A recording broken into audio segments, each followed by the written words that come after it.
सभी दर्शकों को नमस्कार। आशा करता हूं आप सभी अच्छे होंगे।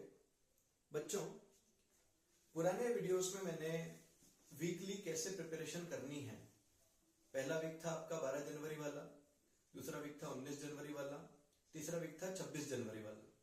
इसको लेके काफी डिटेल्स में पुराने वीडियो बनाए हैं, आप उन्हें देखिए। उन वीडियोस में मैंने आपको वीकली चैप्टर्स का डिस्ट्रीब्यूशन निकाल करके दिया है।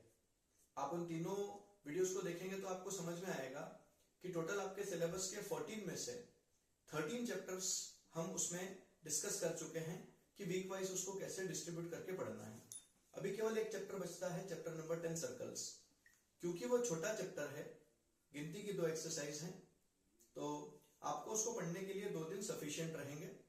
आप 1 या 2 फरवरी को या 2 से 3 फरवरी तक अपना पूरा सिलेबस पढ़ लेंगे। अब इतना तो मैंने बता दिया कि वीक में इतना पढ़ना है, कौन कौन से चैप्टर्स लेने हैं, उनका वेटेज क्या रहेगा, ये सब मैं बता चुका हूं। अब आगे हम ये देखेंगे कि इन चैप्टर्स में क्या क्या पढ़ना है। आप मेरी आज की कम्युनिटी पोस्ट देखिएगा, उसमें मैंने बताया है कि मेरा 13 इयर्स का टीचिंग एक्सपीरियंस है। अपने टोटल टीचिंग एक्सपीरियंस के बेसिस पे जो PYQs हैं, प्रीवियस ईयर्स के जो क्वेश्चंस हैं, उन पे बेस्ड मैं आपको टाइप्स ऑफ क्वेश्चंस बताऊंगा अलग अलग चैप्टर्स की। मेरी कोशिश यही रहेगी कि मैंने वीकली आपको जो पढ़ने के लिए चैप्टर सजेस्ट किए थे, उसी में से आपको मैं इंपॉर्टेंट टाइप निकाल करके दूं। ठीक है, आगे इसी ऑर्डर में हम आगे बढ़ते हैं। तो बच्चों, जैसा आपको डिस्प्ले में दिख रहा है, चैप्टर 1 अपना रियल नंबर्स है। रियल नंबर्स 6 मार्क्स देगा आपको बोर्ड एग्जाम में। आपको अच्छे से पता है, इसमें 2 एक्सरसाइजेस हैं।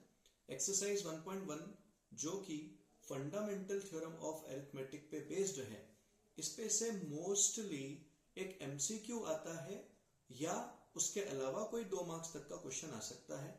MCQ में भी आपको सिंपल सिंपल क्वेश्चंस मिलेंगे। आप NCERT टेक्स्ट बुक सामने खोल करके बैठिए, मेरी बात बेहतर समझ में आएगी। आपसे रिक्वेस्ट करता हूं, आप प्लीज NCERT टेक्स्ट बुक खोल करके बैठिए, मेरी बात बेहतर समझ में आएगी। एक्सरसाइज 1.1 का जो सेकंड क्वेश्चन है, to find the HCF and LCM of given 2 numbers and verify the relationship that LCM into HCF is equal to product of the numbers. ये उस एक्सरसाइज में से सबसे इंपॉर्टेंट है। इसके अलावा 6 raised to the power n, 2 to the power n, 10 to the power n इस type के नंबर्स या क्वेश्चंस आपको दिखते हैं, वो भी इंपॉर्टेंट है। वैसे ही आप एक्सरसाइज 1.2 देखोगे तो एक्सरसाइज 1.2 में आप पिछले 3 से 4 सालों के पेपर्स चेक कर लेना। हर बार एक क्वेश्चन तो किसी न किसी तरीके से उसने पूछा ही है, मोस्टली 3 मार्क्स में और कभी कभी 2 मार्क्स में। जैसे आपको विजिबल है, under square root any prime number. आपने 9th क्लास में इरेशनल नंबर्स पढ़ लिए हैं, तो स्क्वायर रूट के अंदर अगर कोई प्राइम नंबर लिखा हुआ रहता है तो वो कभी भी रैशनल नहीं होता, मीन्स वो हमेशा इरेशनल होता है।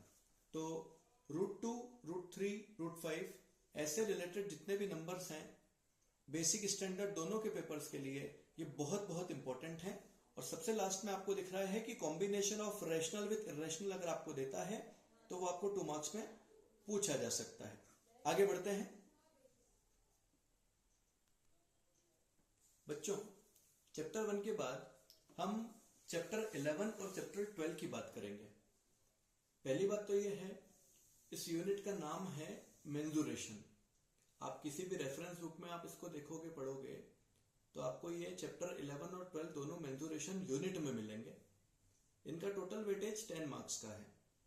सबसे जरूरी बात यह है कि इनको स्टार्ट करने के पहले आपको फॉर्मूले याद करने पड़ेंगे। वैसे चैप्टर 11 काफी छोटा है, ज्यादा परेशान नहीं करेगा आपको।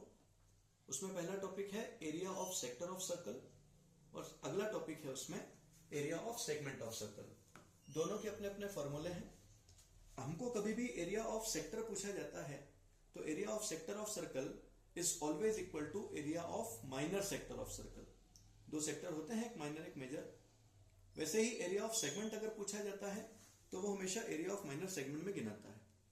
इन दोनों को आप अच्छे से फॉर्मूले वाइज लर्न कीजिए।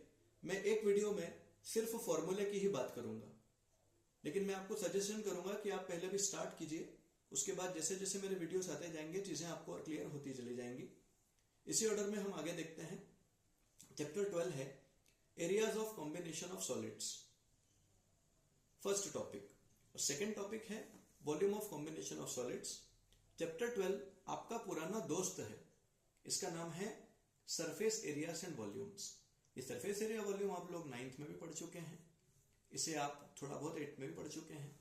जैसा कि आपको पहले से पता है इस चैप्टर के बारे में, इसमें फॉर्मूले हैं, curved surface area, total surface area, volume, फिर शेप्स में आ गए आपके cone, cuboid, cube, cylinder, sphere, hemisphere. तो इसमें टोटल सब मिलाकर के कुछ 15 से 20 फॉर्मूले मिलेंगे, छोटे बड़े। वो फॉर्मूले आप अच्छे से याद करो। इसमें अगर आप कंपैरेटिव स्टडी करोगे प्रीवियस ईयर्स के बेसिस पे, तो जो volume of combination of solids है वो 5 मार्क क्वेश्चन के लिए बहुत आइडियल है। और अगर आप फर्स्ट एक्सरसाइज की बात करोगे तो मोस्टली उसमें से 3 मार्क्स तक के क्वेश्चंस आए हैं।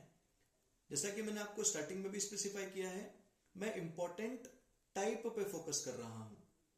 तो type volume of combination of solid की ज्यादा इंपॉर्टेंट है। तो बच्चों, मैं आशा करता हूं कि इन 3 चैप्टर्स का जो मैंने आपको डिस्क्रिप्शन दिया है, दैट इज चैप्टर नंबर 1, फिर चैप्टर नंबर 11, फिर चैप्टर नंबर 12, आपको इससे कुछ हेल्प होगी।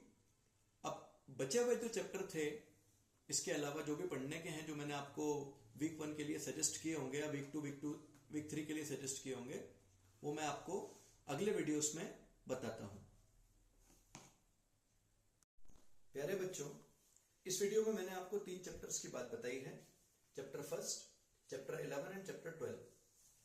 1 या 2 दिन बाद मेरा अगला वीडियो आएगा, आपको उसके लिए इंफॉर्मेशन मिल जाएगी। तो मेरा आपको सजेशन है कि इन 3 चैप्टर्स की आप फटाफट तैयारी चालू करो। आपको किसी भी तरह की कोई परेशानी अगर आ रही हो, मैं किस तरह का कंटेंट बना रहा हूं, अगर आपको मेरी बातें समझ में आ रही हैं, मैं क्या पढ़ा रहा हूं, जो भी चीजें हैं, आप मुझे कमेंट्स में उसका फीडबैक जरूर दो। आप मेरे को इंस्टाग्राम पे भी फॉलो कर सकते हो, प्रतीक.तिवारी77 के नाम से है। फेसबुक पर भी मेरा अकाउंट है, आपको मेरे चैनल पर मेरा फोटो लगा हुआ दिख जाएगा। आप मुझे डायरेक्ट मैसेज करके भी बात कर सकते हो। चलिए, जब तक के लिए नमस्कार। Thanks for watching.